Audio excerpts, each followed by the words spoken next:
Okay, so we are in Pirkei Avos chapter 4, and today we'll be doing Mishna Yud, the 10th Mishna, which is a Mishna attributed to Rabbi Meir. So we'll take a moment just to do some background on Rabbi Meir, and then the Mishna has 4 parts. And whenever you have a Mishna, or especially if it's a particular individual who makes more than one statement, we immediately have to say, so what's the golden thread? What's the theme that runs through all of the statements? Okay, so first of all, how much do we know about the author? Rabbi Meir. I think it would be fair to say that he's better known than last week's rabbi. Remember, last week Rabbi Yonasan only appears once in the whole Mishnah, but Rabbi Meir is a household name, literally. So let's try this for a second. How frequently is Rabbi Meir quoted in the Mishnah? It's often, right? Often. So even often doesn't really tell the story, because we have a saying, we have a principle, Stam Mishnah, Rabbi Meir hi. That means that sometimes a Mishnah is written without an author. Whenever the Mishnah is written without the author's name, the assumption is that it was Rabbi Meir. That would make him the most prolific sage in all of the Mishnahs. The reason for that is because he was so brilliant, and he was so sharp, and he contributed so much. So that's why, if you don't know who said the following statement in the Mishnah, you assume it's Rabbi Meir. Now, here's the interesting thing about Rabbi Meir. On the one hand, Rabbi Meir is a hero from in a sense, a family of heroes.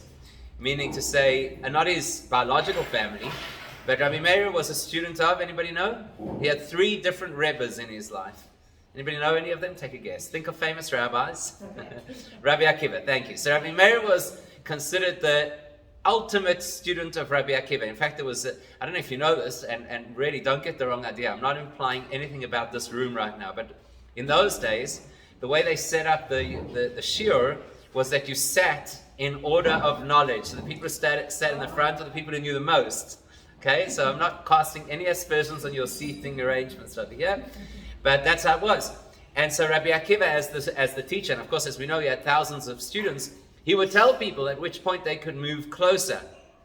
There's a very famous story where he tells Rabbi Meir to come to sit right up front. That was like the ultimate accolade that you could give to somebody. Rabbi Meir is considered this brilliant student. He was also a student of Rabbi Yishmael, and most controversially, he was a student of a rabbi called Elisha ben Avuya. Remember Rabbi Elisha in the Pirkei Avos, they sometimes put Rabbi in brackets. And sometimes they just say Elisha ben Avuya, because while he was a very great sage, there was a time in his life where he went off the rails. And Rabbi Meir dedicated a good portion of his life to chasing Rabbi Elisha ben Avuya and trying to encourage him to come back to his roots. There's a fascinating chapter of both of their lives, is the interaction between them, and Rabbi Elisha ben Avuya consistently saying, there's no hope for me. I'm a lost cause. And Rabbi Meir wouldn't let up.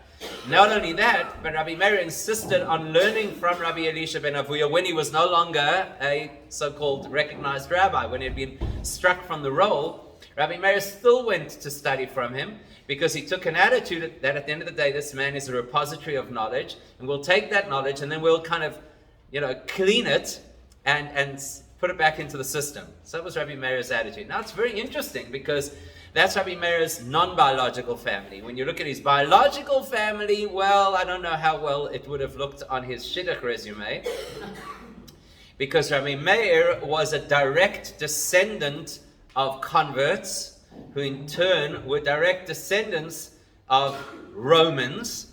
More specifically, you might remember there was once upon a time a Roman general called Nebuzaradan. He was quite active in the run-up to the destruction of the Beis HaMikdash. So that's Rabbi Meir's family, which is quite interesting in its own right. And in that sense, he becomes one of these icons of the transformation of negative energy into positive. And seeing as it's the month of Adar, so many people say this is actually what the Gemara refers to when it tells us that the great-grandchildren of Haman studied Torah in Bnei Brak.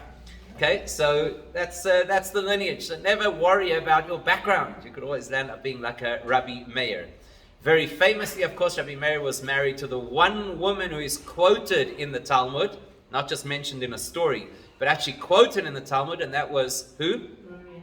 Bruria, the daughter of Rabbi Hanina ben Tradion, that was Rabbi Meir's wife. There's a very interesting story with her sister. She was kidnapped by the Romans, and Rabbi Meir managed to free her, paying a ransom to one of the guards, but then telling him what became a household expression.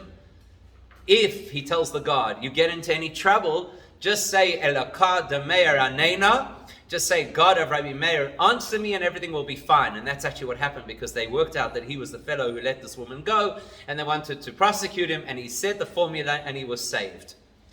Anybody know where Rabbi Meir was buried? Famous tomb of Rabbi Meir Baal HaNes, based on this story. He is buried in Tiberias, in Tiberia. But he did not pass away there. He actually passed away in Turkey. He was there on some communal business, and he was brought back to Israel, which is also fascinating in its own right. Rabbi Yehuda Hanasi, who subsequently became the compiler of, what were we going to say? Rabbi Meir Baal HaNes is the name, the nickname that they gave him because of the story of Elokah de Meir Anena, right? Right, it's a very well-known spot if you go to Tiberia, especially on his Yorot side. It's very busy. So anyway, so where were we? Oh right, Rabbi Yehuda Hanasi. So Rabbi Yehuda Hanasi, who subsequently compiled all of the Mishna, clearly was a very renowned sage. Rabbi Yehuda Hanasi said that all of his wisdom was because during the Shiur he used to sit behind Rabbi Meir. He was a student of Rabbi Meir. He used to sit behind Rabbi Meir and watch the back of his rabbi's head when he gave the Shiur. He said, if you imagine if I had sat in front of him and watched his face, what kind of wisdom I would have had access to. So that's Rabbi Meir. He is considered so brilliant that even just looking at him was already considered an access point to wisdom. He was considered so sharp that the Gemara says of him that the students could often not follow his logic because he could give so many brilliant angles and perspectives on a single topic that sometimes he just left people completely confused. Well, thankfully in this Mishnah, he doesn't leave us confused. He's going to teach us 4 things. And they're all on the theme of learning Torah. So this is, Rabbi Meir says as follows. Havei mema'et be'esek, you should reduce or diminish your business activities. Va'asoik be'Torah, and you should engage in Torah learning. The numbers might be a bit different, by the way. Certain different girsas keep the Mishnais with different numbers. They split them differently. Okay, there you go. Okay. So what does he say? Havei mema'et be'esek, reduce your engagement in business. Va'asoik b'Torah, and engage in Torah learning. Now I can immediately see a whole lot of people going to say, yes, I've been waiting for this. Here it is. The rabbi says you're not supposed to work. You're supposed to take it easy, right? Except that we've already learned previously that the principle in Judaism is Yafet Talmud Torah im derech eretz, that it's actually appropriate to have both Torah and a practical way of earning a living. Plus, we also learned, not very long ago, that anybody who uses the Torah as an implement for their own gain, that's actually a very serious offense. So you're not supposed to earn a living from Torah. So therefore, it's interesting that he'll say, have a mema'et be'esek. Now that we've already learned that you are supposed to have a job, and it is the responsibility of each person to care for their own financial well-being, then he tells us, but have a mema'et be'esek. Don't get carried away. Don't get caught up in the business world. Rather, reduce your time in the business world and focus your time on Torah learning. Which incidentally means this. Now, this may not be so acceptable to all people.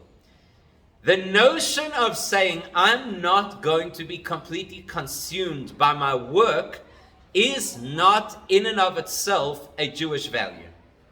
So, for example, you'll often hear people say, you need to be able to have time out, or the expression that I heard yesterday, you have to fill your cup.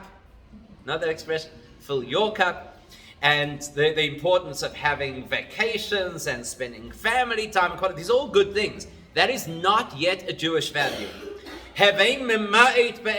Just because a person reduces their obsession with work does not yet mean that they're doing what Hashem wants. It's about how you fill the time when you're not caught up in work. Ve'asoik b'Torah. That's what he tells. And you have to engage in Torah. In other words, it's not good enough just to say, I'll have a balanced life. We have to have a Torah-oriented life. Very important consideration. Now, one of the explanations of what this actually means is, people always think that you can measure things purely in time. How much time do you spend in the office versus how much time do you spend at a shiur? Well, if that's the case, many people are not going to be doing so well, because the reality is that the requirements of the job are that there's a certain amount of hours, and you only get to learn Torah, certain periods of the day. So the word over here is the word oisek. How would you translate that word? La'asoik. Sorry? To be busy, right? Exactly. An asek is a business. So it's really not about time, clocking in and clocking out. It's about, what is your asek? What causes you to be mitasek? What causes you to invest yourself? In other words, it's really tested on how much passion and priority you give to something. One of the questions that they ask after 120 years, there's an interview after 120 years, and you come upstairs and they have certain questions. What's one of the questions? Kovata itim leTorah. Did you establish fixed time to learn Torah? And from that we have an expression that we use in our world, which is kvius itim. Yes? Kvius itim, setting times for learning Torah. Now, here's an interesting question. Do you have an appointment in your diary to say, I have to go to a shiur on Pirkei Avos on a Monday morning? Do you have that in your diary? Right, so if somebody asks you, listen, I'd like to do something, you say, sorry, it's Monday morning, I have a Pirkei Avos shiur, there's nothing I can do, I have to be there, right? So it's in the diary. Do you have an appointment in your diary every single day that says, eat breakfast? No. Why not? Because not just that it's obvious, but it is a real kvius. A real kvius means that it's not written in the calendar, it's written in my soul. That's what it means to have kvius itin. That's what it means to be oisek b'Torah. If a person runs their own business, it's totally different to if a person is an employee, right? An employee, you come, you clock in, you clock out. 5 p.m. there's a crisis in the office, you say, sorry, I don't work overtime. But if it's your own business, then you live your business. You don't watch the clock. You don't say, oh good, Baruch Hashem, we hit our targets for this month, we're not going to work for the second half of the month. It's not how it works, right? It's kvius ben nefesh. It is something that is ingrained on your person, it's ingrained in your psyche, it's part of your soul rather than just an appointment in the calendar. That's what Rabbi Meir wants us to know. It's not a time thing. Diminish how obsessive one is with the business, and instead Vasoik b'Torah, be engaged in Torah in such a powerful way that it's actually compelling, that's really what I breathe rather than just simply what I do. That's lesson number 1. We're going to come back to it. Then he says, V'havei shfal ruach bifnei kol adam. Okay, that's not so simple. This is not simple. V'havei, and become shfal ruach. How would you translate shfal ruach? Low, right? Shfal ruach sounds almost negative. Don't tell this to your therapist. Right? Havei shfal ruach, that you should have this almost low or cheapened spirit bifnei kol adam, in the face of all people. Now, what is he saying? Question 1 and question 2 is, what's the link? A moment ago you told me that the focus of this conversation is that instead of being obsessed with earning a living, you should be obsessed with learning Torah. Great. What's that got to do with being, okay, we'll use a word that's a bit generic but conveys it, with being humble in the face of all people. What's the connection? Before we can establish the connection, let's understand. What's he telling us? Havei shfal ruach bifnei kol adam, that you should be humble in the face of all people. You know that just 6 Mishnas ago, we had a statement that was ma'oid havei shfal ruach, that a person should be exceedingly humble. So you already told me this. Why are you saying it again? We know this information. So we need to identify what is the nuance between that Mishnah that said you should be exceedingly humble and this Mishnah that says you should be humble in the face of all people. Okay, at first glance it may not seem like there's a major difference, but on analysis we'll see that there is. So our questions at this point are, what is the message of being humble in front of everybody? Why the emphasis of in front of everybody? And what's the link to not getting engaged with business and rather learning Torah? Let's continue. Now, the next part of the Mishnah is brilliant insight into human psychology. Ask a person, and this links, by the way, to the Mishnah we studied last week. Ask a person, why are you not learning Torah? And what will they tell you? That it doesn't matter. They'll have 100 excuses, right? I'm too busy, I don't have enough time. What did we say last week? I'm too poor. I don't have the resources. I'm not so smart. I don't know Hebrew, right? All the different reasons that people give why they don't learn Torah. So we touched on that last week, and now Rabbi Meir picks up the theme, and he says, Im batalta min ha-Torah, if you have become batel, meaning to say that you are not engaged with learning Torah, then you will find harei betelim harbe kenegdecha. Literal translation, you will find many reasons to say why you have to, unfortunately, not learn Torah. It's human nature. If you can't do something, you will find all kinds of excuses. Why not? And then he says, point number 4, V'imo malta b'Torah. But if you have toiled in Torah, then yesh sechar harbe litein lach. Then there's great reward to give you. Okay, so let's summarize. What's he telling us? 4 things. Number 1, reduce your involvement in business and rather focus on Torah. Number 2, be humble in the face of all people. Number 3, if you don't get to learn Torah, you'll have a whole lot of reasons why not, or at least in your rationalization. And number 4, if you completely engage, then there is a tremendous reward that you can enjoy. Okay, let's understand what's Rabbi Meir really telling us. But first we're going to ask this question, who is Rabbi Meir's audience in this Mishnah? What I mean, who's his audience? Well, what's that? People who are already learning. People are. So now that's exactly what you would have thought, right? You would have thought, who's he talking to? People who are already learning Torah. Okay, so now let's say Rabbi Meir got up and he gave this particular talk in a yeshiva. Okay, picture the scene, or in a kollel. So you got a few hundred people and their lives are dedicated 24/7 to learning Torah. And he gets up and he says, okay everybody, this is what you need to know. Reduce the amount of business that you do and learn Torah. The wrong audience, right? These people doing business, are you joking? They're not doing any business. Well, let's be honest. In half the yeshivas in Israel, they are doing, but anyway.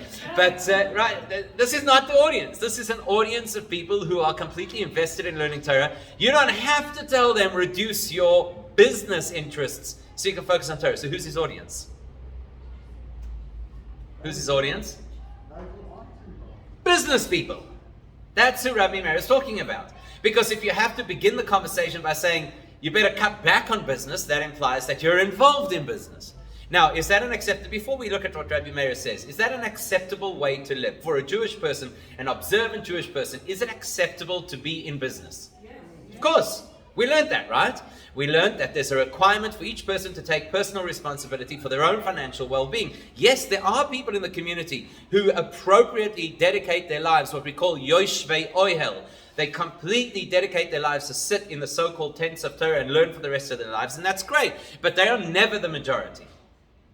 So to the majority who go out there and earn a living, Rabbi Meir says, you're going to earn a living. Have a memait be'esek. Reduce how much headspace you dedicate to learning, to working, and instead to learn. So I'll tell you a great story. This story occurred probably just over 100 years ago. I don't know if anybody here has ever traveled to Russia in the winter, neither have I. But you can imagine what it's like. I mean, it's not exactly a pleasant environment. It's not quite like a Joburg winter, the blue skies and all that. So there's a very lucrative, or at least used to be, a very lucrative business to sell galoshes. Right? You know what galoshes are, right? Those rubber boots. Because the place gets full of mud and it's full of water and whatever. So it's a great business. So there happened to be a particular chassid who started a business, a galoshes business. And he did really, really well. And at some point he came to his Rebbe, who was the 5th Rebbe of Chabad, Rabbi Shalom Dovber, the 5th Rebbe, and he came for a brocha for his business. And the Rebbe said to him, in all my years, I have always seen people walking around with their feet in galoshes. You are the first person I've ever met who walks around the whole day with your head in galoshes. So that's what he's telling us over here. You have to have your job, but that shouldn't be your asek. That should not be where your head is. That's the story of Yaakov, right? Why did Yaakov go to sleep and put stones around his head? Have you ever wondered about it? It's not a very useful defense, because Rashi says that he wanted to protect himself against wild animals. Now, if you've been to the Kruger Park, I highly doubt anybody over here is going to go into the middle of Lower Sabi, lie down for the night, and put some stones around your head and expect that you'd be safe till the morning, right? You have to protect your whole body. So what exactly was Yaakov doing by putting these stones around his head? Now remember the context of the story. Yaakov at that point in time has just left 14 years of study in the yeshivas of Shem and Aver, in the most pristine, protected environment. Where's he going? To Lavan, right? Lavan's a nice guy. Lavan's the kind of person you want to hang out with and do business with. So he's going into the thick of what we would today call the corporate world. That's where Yaakov was headed. And he knows what he's up against. How do we know that he knows that? Because he says straight, tell Lavan I'm his brother. And Rashi says his brother meaning I will match him in whatever conniving strategies he comes up with. He knew who he was dealing with. That's why before he goes, he symbolically puts these stones around his head, as if to say, I need to protect my mind. I'm going to go, I'm going to work, I'm going to succeed as he did, but I'm never going to allow my head to be consumed by those things that I get involved with. And that's why I put stones, because you can't negotiate with stones. In other words, what he's saying is that headspace, which will be completely focused on Torah and what Hashem wants, is non-negotiable. That's what Rabbi Meir is telling us over here. Now, let's ask a question. In terms of service of Hashem, this is a very dangerous question to ask. But in terms of service of Hashem, who is greater? The person who learns Torah all day, or the person who engages in the business world as the Torah would expect us to?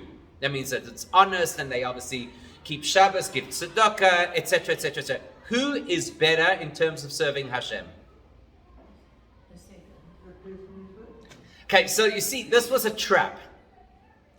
Because any time that we ask a question about two spiritual paths, the answer can never be one is better than the other. They're both absolutely valid, assuming in both contexts that the person does it correctly. So the person who sits in yeshiva all day but doesn't learn a word is not serving Hashem.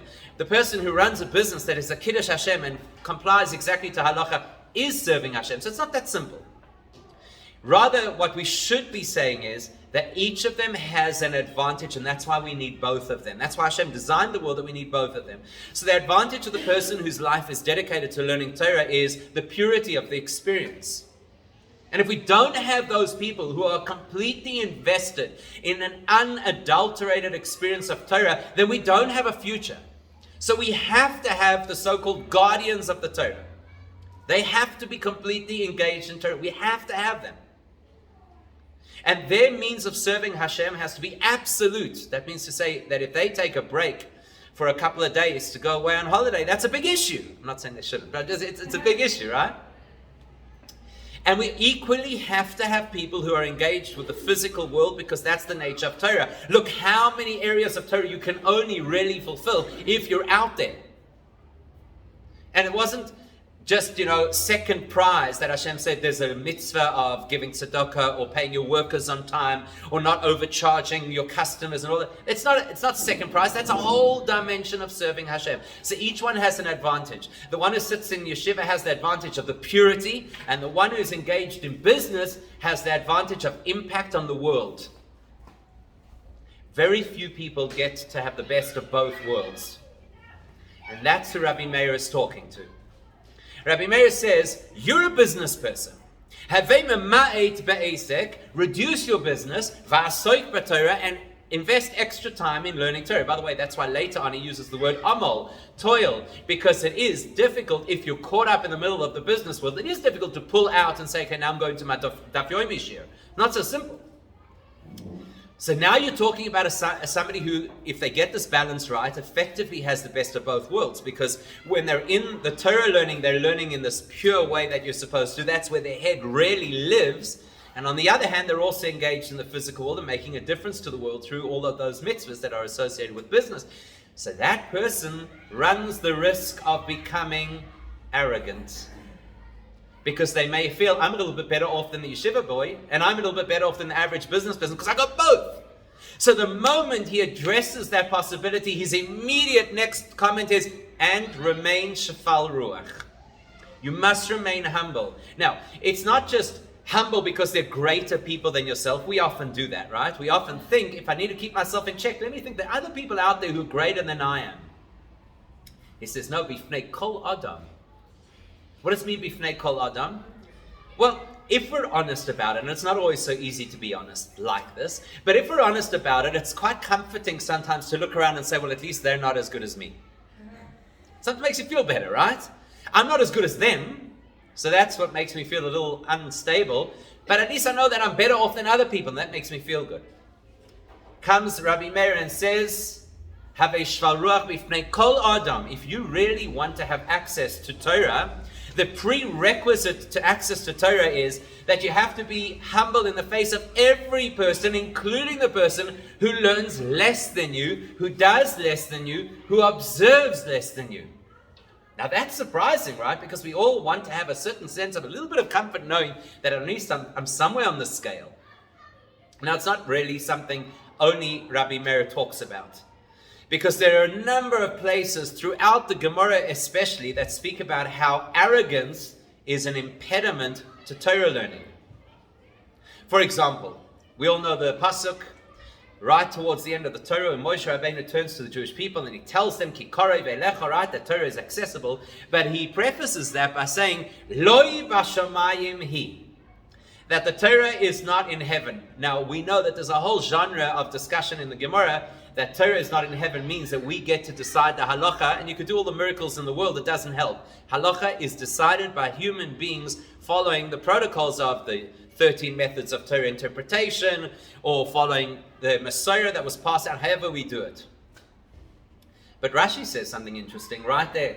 Loi b'shamayim hi, Torah is not in heaven. He quotes the Gemara, Loi begassei haruach. You cannot find Torah amongst people who are arrogant. Those who think their heads are in the clouds. They think they're such big deals. Torah is allergic to arrogance. Interesting, right? That's also, by the way, why the Torah is always compared to water. Now, we know that the reason Torah is compared to water is because just as you have to have water in order to survive, you have to have Torah in order to survive. The famous story of Rabbi Akiva with his mashal about the fox and the fish, and you can't survive without Torah. But there's another reason. There's another reason that Torah is compared to water. The nature of water is that it will always flow to the lowest point. And so Chazal tell us that that's teaching you that Torah will always flow to the most humble people. Meaning, all kinds of people can always, based on their intellectual abilities, understand concepts. But to understand what the Torah is really saying, as opposed to just understanding the information, for that you require humility. So that's Rabbi Meir. Rabbi Meir says, if you're going to reduce your investment in work and instead you're going to invest in Torah, in order to ensure that the Torah you learn actually becomes real, genuine Torah for you, you have to ensure that you're always in a state of shafal ruach, in a state of absolute humility. And that absolute humility has to be in the face of all people. Now, that's nice in theory, right? Don't you love these Mishnayos that are so inspiring that after this you can go home and say, I learned the most amazing thing today. And then you'll always have that one annoying person who says, so how do you do it? Because it's very nice to say you should be humble in the face of everybody, but how do you do it? You know, say it again? Even worse than humble, even more extreme than humble, right? So how do you do that? How do you do that? It's a fascinating thought. In other words, let's interpret this into something we could really all relate to. Can you right now think of somebody at any point in time over the last, call it week, month, whatever, who you have felt a little bit critical over how they behave? Happens, right? Happens. Yeah, I'm not talking about taxi drivers. I'm talking about, right? By the way, there's two versions of how this Mishna works. One version says that you should be Havei Shval Ruach Bifnei Kol Ha'adam, and the other, more common version is Bifnei Kol Adam. You know the difference is between saying Ha'adam and saying Adam. What's the difference? Ha'adam is looking at the whole person. Okay, nice point. So Ha'adam is a word that we use to refer to all of humanity, and Adam is specifically reserved for the Jewish world. Right? As the Gemara tells us in Kiddushin about Shluchim, that Atem Kriyim Adam, we are referred to in the Torah by the name Adam. So there's not an expectation that we should have to feel Shafal Ruach before the taxi driver. It's okay, you can still, I'm not saying you should get annoyed at him, but you don't have to be Shafal Ruach if the guy cuts you off in the traffic. But Bifnei Kol Adam, every one of our own community, we have to be not just humble, but Shafal Ruach. How do you get there? So there's only one way to do this.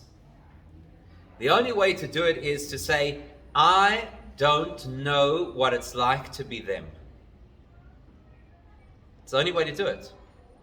Al tadinas chavercha ad shetagia limkoimoi. Don't judge another person until you've been, and that doesn't say till you've been. Ad shetagia, until you will reach makoimoi, their place. Now, will you ever reach their place? No, you don't know. You know, we had an interesting conversation in Shul this Shabbos. Very interesting conversation. A completely politically incorrect conversation this Shabbos.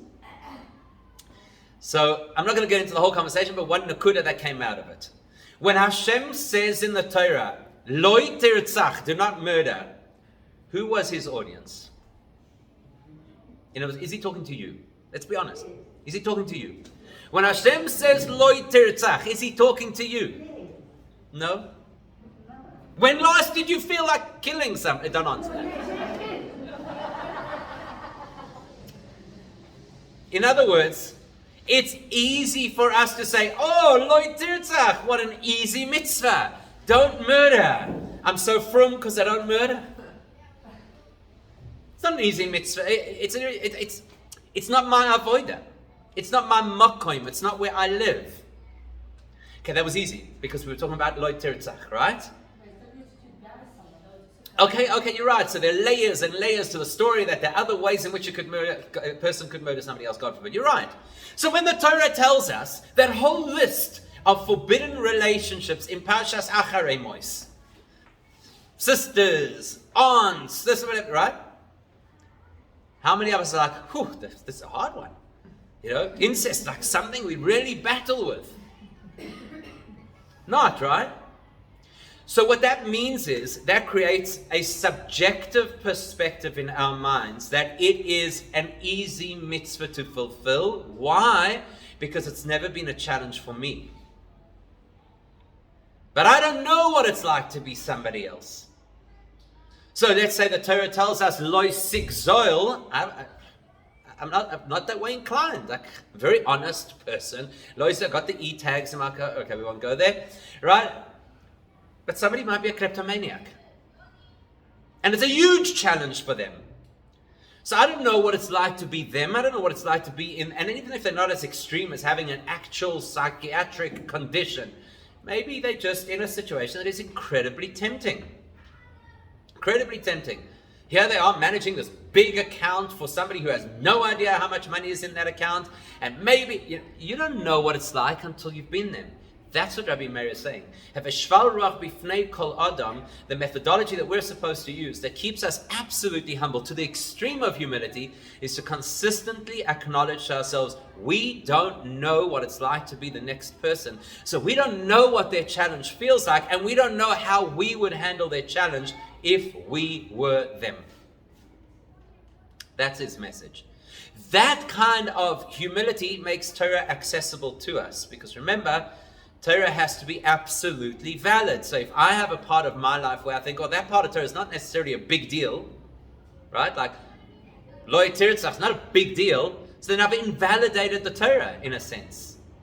I have to acknowledge that every single thing that the Torah tells us is 100% valid. If it's not a challenge in my experience, that means that it may not be the area I have to work on. But somebody else is struggling with that, or potentially struggling with that area. And so I have to be humbled by the fact that, Baruch Hashem, I just don't have that particular challenge.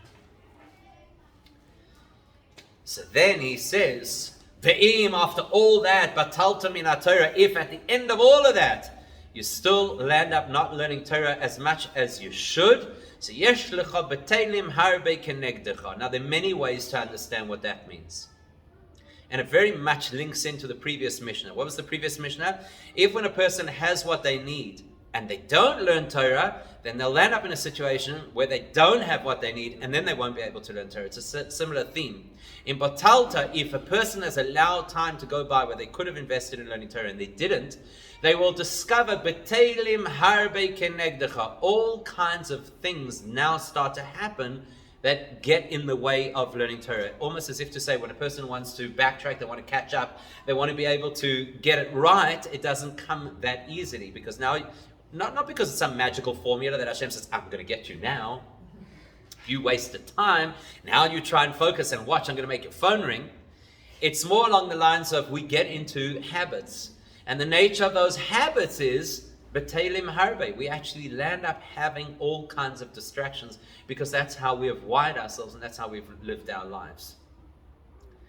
On the other hand, Imam Malta Torah, if you invest in learning Torah, well then there's schar harbe. Now let's understand that concept. What does schar harbe mean? There's a lot of reward. What do you mean there's a lot of reward? Was there some kind of like a loyalty program? And then you get to a certain tier and now you're a platinum member of God's loyalty program, so there's a lot of reward. What exactly are we doing here? Is this some kind of a pyramid scheme? What is this? Schar harbe.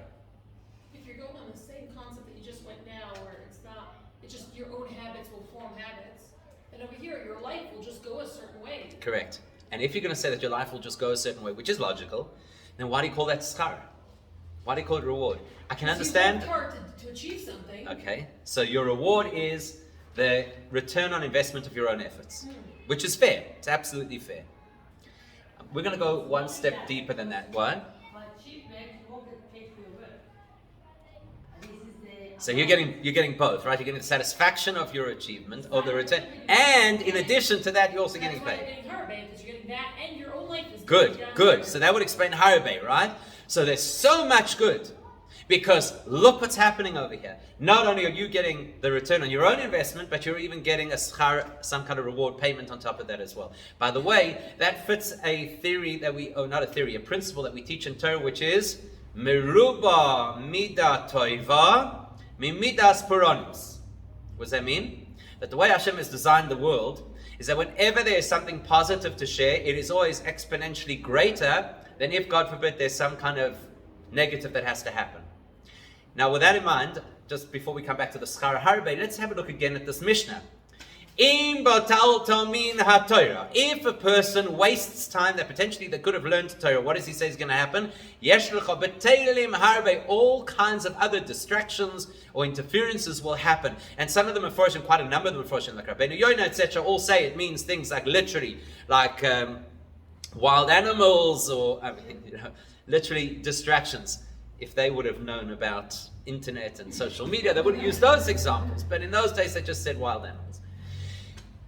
So what's it saying? That if a person doesn't learn as they should, there's some shliach in a sense, some representative from Hashem that will come along and interfere with the learning. Beteilim harbe, all kinds of distractions.